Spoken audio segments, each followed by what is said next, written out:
আসসালামু আলাইকুম। Daily life stories by সুমিস পেজে আপনাদের স্বাগত জানাই। আশা করি আপনারা ভালো আছেন।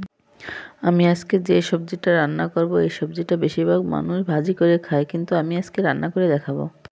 প্রথমে আমি হলুদ লবণ লাগিয়ে মাছগুলো ভাজি করে নেব। মাছ ভাজা হয়ে গেলে আমি অন্য একটি কড়াইতে তেল গরম করে নেব। এরপর পেঁয়াজ আর কাঁচা লঙ্কা ভেজে নেব। পেঁয়াজ মরিচ ভাজা হয়ে গেলে আমি এর ভিতরে বাটা মশলা দিয়ে দেব। আমি এখানে মশলা নিয়েছি পেঁয়াজ, জিরা, রসুন, আদা বাটা। এরপরে মশলা হালকা করে ভেজে নিয়ে আমি হলুদ লবণ দিয়ে দেবো আর শুকনো লঙ্কার গুঁড়ো। এরপর নেড়েচেড়ে মিশিয়ে নেব। মশলাটা আমি কিছুক্ষণ ভেজে নিয়েছি, এবার মশলা কষানোর জন্য হালকা করে পানি দিয়ে নেব।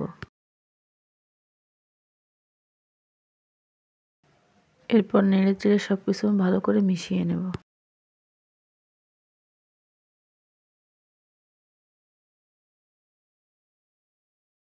এবার আমার তরকারি ভালো করে ফুটে গিয়েছে, আমি এবার ভাজা মাছগুলো দিয়ে দেবো।